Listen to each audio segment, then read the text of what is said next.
you're looking to dive into topics on how to live a happier, healthier, more fit, and long lifespan, then you've come to the right podcast. Livin the Dream with me, Coach Damian Evans. Together, we will explore the topics on all things health, fitness, and wellness. Together, we will be lifelong learners on this journey to living the ultimate dream.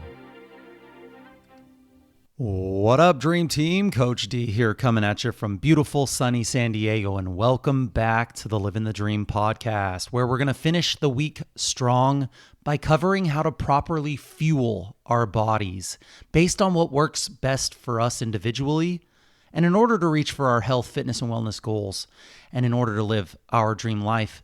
And let me ask you something. Have you ever crushed a healthy breakfast, nailed your workout, and still found yourself elbow deep in a bag of chips by 3 p.m.? Or maybe you've told yourself, I'm not going to snack tonight, only to be in a standoff with the pantry at 9:30 p.m. for the 7th time in a row. Or have you wondered why you're hungry, even though you just ate? Well, let me tell you this, you're not broken. You are a human living in the current society that we have today. And today, I'm going to show you why. Because hunger isn't just about food. Hunger, it's about your hormones, your habits, for sure your environment, your sleep, and your subconscious patterns. It's literally a whole system. And most people are unknowingly fueling the wrong one. So today, I'm breaking down 12 science-backed habits straight from Dr. Mark Hyman's playbook that will hack your hunger, curb your cravings, and help you take back control of your health and your metabolism. These are the exact strategies that I use myself and with clients to make fat loss easier, to make energy steadier, and to make choices simpler. These habits aren't extreme. They're not some special diet. They are powerful levers, small shifts that move big outcomes. And by the end of this episode, you'll walk away with the clarity, the confidence, and the tools to stop being reactive with your food and to start becoming intentional. One bite, one breath, one decision at a time. So let's dive in. 12 science-backed habits that will hack your hunger, curb your cravings, and help you take back control of your health and your metabolism. Number 1, follow the Hara Hachi Bu, the 80% full rule. The Hara Hachi Bu, the 80% rule. Overeating doesn't just add calories to your total daily intake. It spikes your insulin, it slows your digestion, and it leads to fat gain. Learning to stop before you have stuffed yourself, it helps to train your body to recognize true satiety, true fullness. So how to hack this? Eat slowly. Chew your food more, and pause halfway through your meal. Use smaller plates as well, and eat without distractions like screens or work. Chew on this. Okinawans who follow the 80% rule are some of the longest living people on earth. A BMJ open study found that eating slowly led to consuming 88 fewer calories per meal. And while that doesn't seem like a lot, that adds up in the long run. So follow the 80% full rule. Stop when you're 80% full. Number 2, hydrate. Hydrate when you think you're hungry. Thirst is often mistaken for hunger. Being just 1 to 2% dehydrated, just 1 to 2% dehydrated can trigger cravings, especially for salty or sweet foods. Here's how to hack it. Drink 8 to 16 ounces of water before reaching for any food. Before having your biggest meals, drink 8 to 16 ounces of water. You can add a pinch of sea salt or even electrolytes if needed. A 2016 study showed that people who drank more water, consumed 200 fewer calories and 18 grams less of sugar daily. So hydrate when you think you're hungry. You'll eat less calories. You'll even eat less sugar daily. Number 3, eat protein, fat, and fiber first. Eat protein, fat, and fiber first. This combo, it slows down digestion. It stabilizes your blood sugar, and it leaves you feeling full longer. That means fewer cravings and fewer crashes. So how to hack it is to build your meals around protein. Protein is what you should build your meals around, a palm-sized portion. And then for healthy fats, you want a thumb-size portion. And then fiber-rich vegetables, of course. Eat carbs last, not first. So all of your carbohydrates, eat those last, not first. Build your meals around protein, about a palm-sized serving for the average person. Healthy fats, about a thumb-sized serving for every meal. And then fiber-rich veggies. A 2015 study in diabetes care found that eating veggies and protein before carbs significantly lowered glucose spikes. Number 4, prioritize sleep. What? We're talking about cravings and I'm talking about sleep? Why does sleep always seem to just get its way into each episode? Sleep directly affects hunger hormones. Poor sleep equals higher ghrelin. This is the hunger hormone. It also equals lower leptin, which is the satiety hormone. So if the hormone that says you're full is affected and it's less, and the hormone that says you're hungry is ghrelin and it's more, and poor sleep affects that, that's a bad combo. Aim for 7 to 9 hours per night, of course, but think about the quality of sleep as well. You want to create your sleep wind down routine, create that ritual, create a sleep sanctuary by dimming the lights, trying to avoid screens as close to bed as possible, and keeping a consistent bedtime, and also waking up at the same time each morning.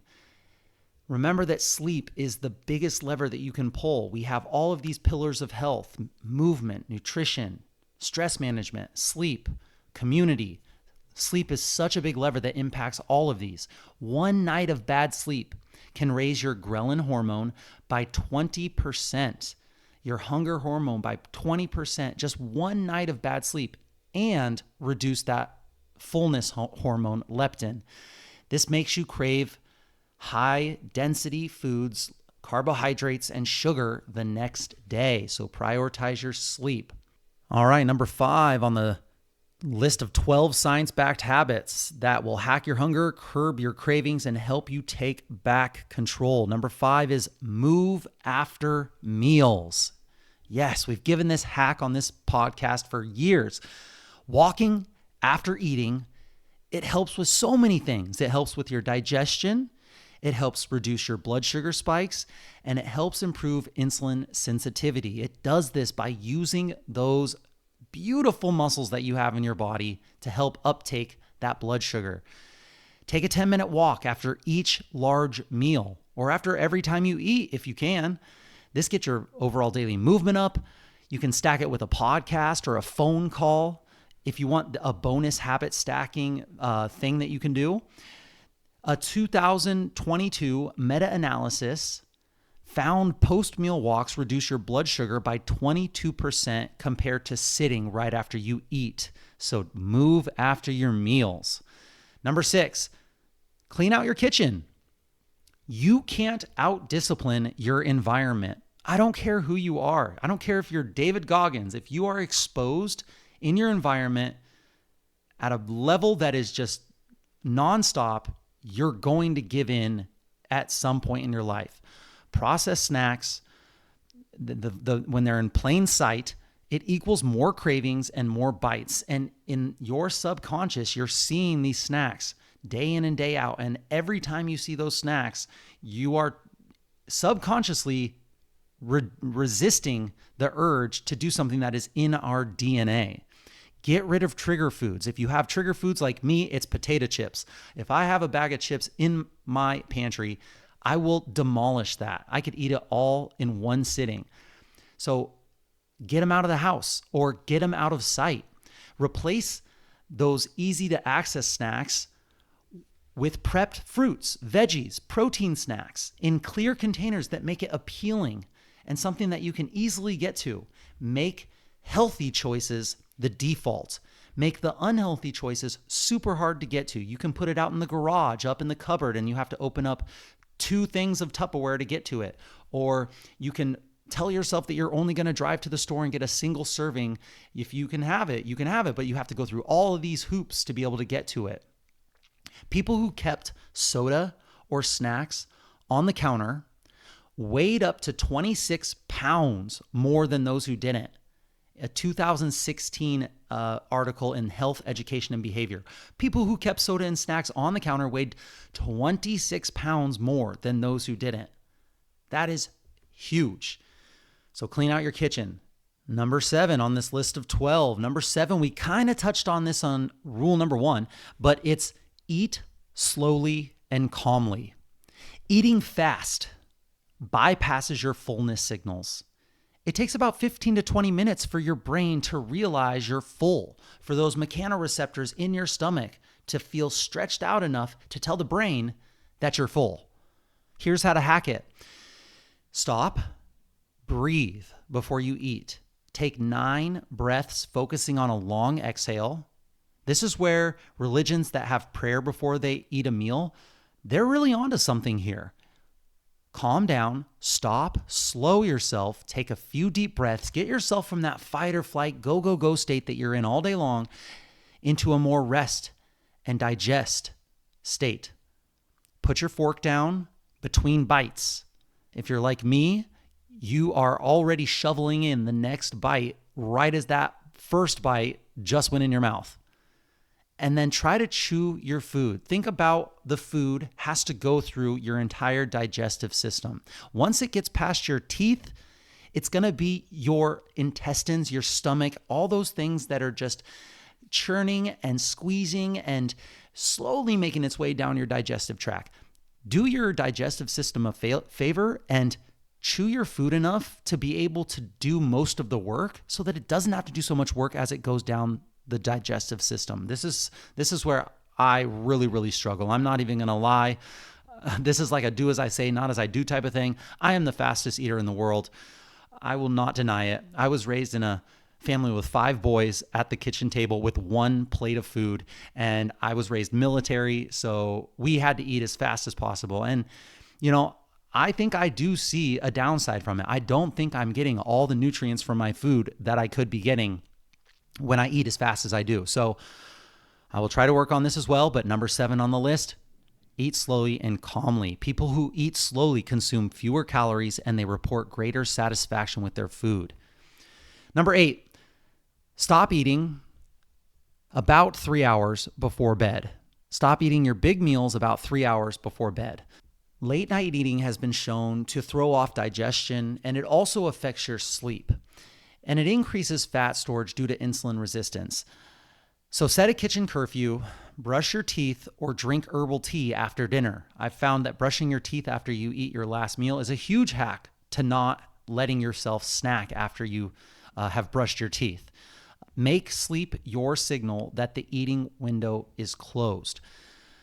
Late night eaters have a higher BMI and poorer metabolic health than elderly eaters in a 2013 obesity article. Now, there are some studies that are being done by Dr. Michael Ormsby. He is someone that I followed for a really long time. He had a really great course. If you go onto Audible and you listen to the great courses, I think it's something like Nutrition and Your Metabolism or something like that. But he's doing these studies, and he's done it for the last 10 years, where if you have a small protein meal right before bed, and he did his studies on casein shakes. There's a couple of different styles of protein, and there's whey and there's casein. And casein protein right before bed has been shown to help with athletes and performance. It's been shown to help with muscle and muscle growth and repair. So this is just like trying not to eat your biggest meals 3 hours before bed. And then there's always going to be those one-offs depending on what your goals are as to how you can do this. So for someone that is looking to increase their calories, to hit a certain protein amount, there's trade-offs. Will it affect your sleep a little bit depending on what food you eat? Yes, maybe, possibly. But if it's a casein shake, it shouldn't be too taxing on the digestive system, and it's sending a signal that protein is in the system, which then sends a signal for your body to do what's called muscle protein synthesis, and that keeps that window a little bit less when it comes to when you sleep overnight. If you sleep overnight, that window is a lot larger, but having a casein protein shake right before bed, I actually really think it's beneficial for a lot of goals. But our big meals, if we can stop eating about 3 hours before bed, that can help with these goals. Number 9 on our list of 12, fast for 12 hours overnight. So overnight fasting, it gives you a gut reset. It helps to regulate insulin and it encourages fat metabolism. If your goal is to help yourself hack your hunger, curb your cravings, and take back control of your health and metabolism, fasting can be a great way to do this. There are some downsides of fasting. We've done a couple masterclass episodes of that, so go back and listen to those if you want to do a little bit deeper dive. But finish your dinner a little bit earlier, and then delay your breakfast a little bit later, and you can aim for like 12 to 14 hours between your meals. Start small if you're new to it, and don't just have a huge difference in what you've been doing right now. But if you can like cut your dinner a little bit earlier by 15 to 20 minutes every night for a week or so, or you can delay your breakfast 15 to 20 minutes a little bit later every day for a week or so, then you can slowly build your way up to this bigger window. A cell metabolism study found that time-restricted eating, which is essentially what most people call fasting, there are lots of different types of fasting. This is more what most people do. It's called time-restricted eating. A study found that when doing this time-restricted eating, it improved weight, it improved energy, and it improved metabolic markers without calorie counting, which is kind of nice for people that don't want to take the time to count calories. Even though I think you should at some point in your year, 1 or 2 times, just do a little bit of food tracking to be able to gather awareness. But number 9 is fast for 12 plus hours overnight. Number 10, we're getting here to the end. Don't let yourself get hangry. Don't let yourself get hangry. When blood sugar crashes, your brain seeks fast fuel. Usually that comes in the form of ultra-processed carbohydrates or processed foods. This can trigger binge eating, and it's a negative feedback loop, downward spiral. Now, if you are someone that tends to get a little hangry, you can try to hack it by eating a little bit more frequently. You can eat every 3 to 5 hours. You can carry some protein-heavy snacks like beef jerky. Even protein bars will work. They're not the best, but you can do it if you find a good one. Or things like boiled eggs. You can balance each meal with protein and fat. Try to think about getting well-balanced meals when you eat, not just high carbohydrate meals. People with unstable blood sugar, they experience more irritability, and they do more emotional eating. So don't let yourself get hangry. Give yourself those high protein snacks every 3 to 5 hours if you can, depending on your calorie intake and depending on what your goals are, of course. Someone that's looking to gain muscle mass and someone that's looking to lose body fat, we're going to have different strategies to attack this, right? And if you're looking to lose body fat, depending on how fast or slow you are, you can expect a little bit of hunger here and there. It shouldn't be at a point where you are dying unless you're really trying to go to the extremes of things. Like if you're trying to be in a bodybuilder competition, it's like, okay, well, that turns your weight loss into a sport and things are going to get a little uncomfortable at that point. But if you're just looking to be overall healthy, a few protein snacks thrown in throughout the day are probably going to help you either way because most people are under eating protein. All right, second to last one here on this list of 12. Number 11, track your snacks and track your triggers. Food journaling, it helps you identify emotional, environmental, and habitual eating patterns. Awareness creates change. Awareness is the first step to anything that you're trying to do. How to hack it. Use a notes app or a journal, or you could even use, there's a bunch of apps on the App Store that do this specifically. Jot down what you eat. Jot down when you ate it. And then here's a big one. Jot down why you ate it. What, when, and why. Look for patterns, especially in mood or energy dips. If you find that yourself you have this bad mood for no reason, maybe you can look back in your logs and see, okay, when I eat this food at this time, I tend to get this energy dip or this mood depression. Whatever it is, track what you eat, when you eat, and why. A 2008 Kaiser Permanente study found food journaling doubled weight loss outcomes. Interesting. Okay. Number 12, and our final one on this list, avoid fast food and ultra-processed takeout. I know.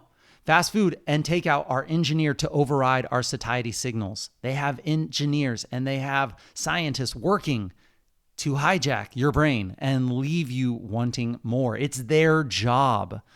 Here's how to hack it. Cook 80% of your meals at home.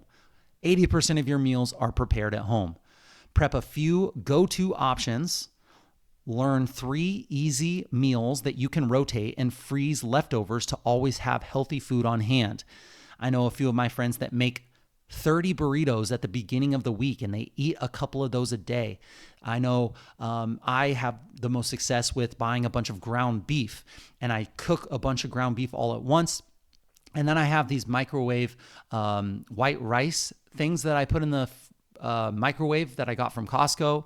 It might not be the most healthy thing, but it's like the easiest on-the-go option. It's way better than me taking a trip to Domino's because, I didn't prepare myself, or me spending $50 at Gelson's over here for some good quality food for one meal. There's trade-offs when it comes to this. So maybe it's not the most 100% whole, natural, healthy way, but this is a nice way for you to be able to not eat fast food or ultra-processed takeout. People who eat more ultra-processed foods have a higher risk of obesity, a higher risk of cancer, and a higher risk of early death. A 2019 article in the BMJ. So those are our 12 here. You don't have to be perfect. Let's go through them again one more time. Number 1, follow the 80% full rule, the Hara-Hachi-Bu. Number 2, hydrate when you're hungry. Number 3, eat the protein, the fat, and the fiber first. Number 4, it's on every list, prioritize sleep. Number 5, move after every meal. Number 6, clean out your kitchen. 7, eat slowly and calmly and mindfully. Number 8, try to stop eating about 3 hours before bed. Number 9, fast for about 12 hours overnight. Number 10, don't let yourself get hangry. Do your best to space out those protein snacks if that's someone that is you that gets hangry a lot. Number 11, track your snacks and your triggers. Awareness is key. Awareness creates change. And number 12, avoid fast food and ultra-processed takeout. You don't have to get all 12. You don't have to get them all locked in today. But if you just start with just one of these, and then you make that habit stick, you will start to feel better. You will start to perform better. And naturally, you'll start to eat better without the willpower grind. Maybe you can do this with just willpower and just grinding through it. But why? That does require brain energy. And at a certain point, all of us will give in. You can rewire your cravings. You can reset your hunger cues. You can build a body and a life that feel free. Remember that your actions, they create habits. So the more you do something based on a cue, the more that your body will default to that thing. So it takes time. And it's going to take a few rounds of you going a little bit above and beyond, using a little bit more energy just to try to do something different. But in the long run, it will change. If this episode helped, please share it with a friend who's on this journey with you. And if you want more like this, make sure you subscribe and leave a review and join the Dream Team for more high impact episodes each week. Until next time, eat smart and fuel up. And that's it, my friends. Thank you for joining me on this Fuel Up Friday episode of the Livin the Dream podcast. Please share the knowledge that you gain with your friends and family and hold each other accountable. If this episode inspired you, share it with a friend who could benefit from some of these hacks. To support this podcast and help it grow, please subscribe on whatever platform you're listening to this podcast on. And leave a review telling others how this podcast benefited you. Leave a comment on this episode letting us know how you're incorporating some of these 12 hacks into your lifestyle. This is really a non-cost way to help get this important wellness content into more people's ears. Tag me at livingthedream_podcast or at CoachDamian_SV and let us know how this episode benefited you. Let us know what we missed and let us know what we got wrong. We want to know. Message us if you have any suggestions or tips that would help your Livin the Dream team that we can discuss on future episodes. I will be right here with you working on making us stronger, happier, and healthier humans. Until next time, friends, keep living the dream.